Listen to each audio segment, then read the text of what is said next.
when we kind of first see this Bray Wyatt character emerge, there's two kind of inspirations that have been referred back to for this. One being Robert De Niro's character from Cape Fear, which is a film, I have to be honest, I only saw for the first time a couple of years ago, and it blew me away. Just incredible. That movie is, it's disturbing. I watched that movie, I think maybe when it first came out, maybe like 30 years ago. I don't know when it came out, but oh man, that movie is next level. I'm a huge De Niro fan, but that movie, I think probably one of the best movies. You're much too young to have seen that when it first came out. That must have been the stuff of childhood nightmares.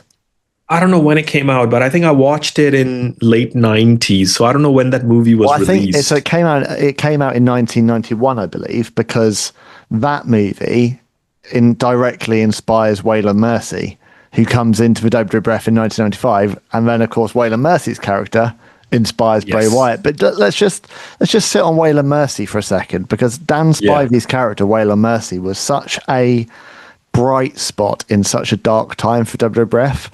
He comes in 1995, the era of Drake the Dumpster Drosy and Isaac Yankem DDS and Mantar.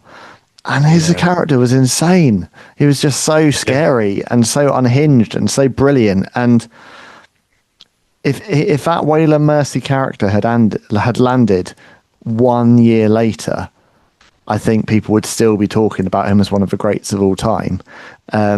It landed at completely the wrong time when WWF was still in this cartoon world.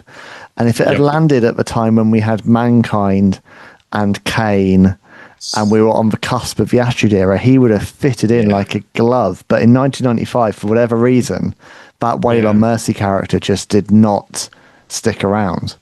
Yeah. I remember the Waylon Mercy character, but I don't think it lasted very long. A few months, I think. I very vaguely remember him, but I saw the inspiration Bray had. I think the white trousers probably and the white shoes, I think, was one of the things I remember from Waylon Mercy. But yeah, you're right. It was, again, before his time. And that's one of the things I said about Bray Wyatt as well. Maybe, how brilliant he was in his ideas. Maybe he was born in the wrong time, because we were in the PG era of WWE, but his ideas and things he wanted to do, maybe he was kind of held back from doing a lot of the stuff because of this PG era. I mean, what if, Bray was, again, around that time of Mankind and, like the Attitude Era? That would have been quite crazy.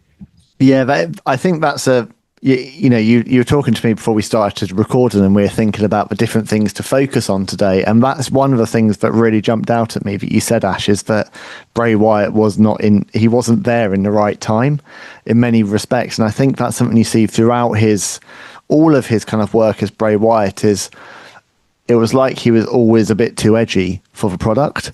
The irony is now, in the Netflix world, where there are no network restrictions, a character like The Fiend probably would have had so much more potential, and potentials for how that could have been broken off into maybe horror movies and to other Netflix endeavors. Or indeed, if it had been in the late 90s during the Attitude Era, where literally anything went. But, Bray Wyatt and then The Fiend, I always felt were trying to fit very, very, very adult material into a program that was still trying to understand whether it was designed for people like you and I or our kids. And I remember we'll obviously talk much more about The Fiend shortly, but I remember when The Fiend debuted and I couldn't really decide whether I liked it. And I assessed on the fact that I wasn't really a fan, because it came around about the time when when my son was 6 years old and I really was trying to get him into wrestling. And suddenly The Fiend was like, well, I definitely don't want him to see that. And it was like, you can see everything on WWE, but you can't see The Fiend. And I think that was the problem with the character at the time, was WWE was still very PG. It was very sanitized. Blood wasn't massively a thing. Foul language wasn't much of a thing. It wasn't where it is now in 2025. The Fiend was Bray Wyatt was, but The Fiend was so out there, wasn't he? I mean, we're going to talk more about it, but yeah, I was thinking about this, when I remember this when Fiend debuted, even as a grown man, I was like terrified of this character. Like that mask and how scary that mask was. And then him walking with that lantern, which was the severed head of Bray Wyatt. My goodness. Oh, I was like, this is, again, we had been neutered over the years with the PG era. We grew up watching the Attitude Era. We saw all kinds of crap in Attitude Era, but it kind of like we were kind of sensitized over the years. And now suddenly you see the Fiend. Jeez, what is this? But, oof, as you said, maybe wrong place, wrong time, wrong era.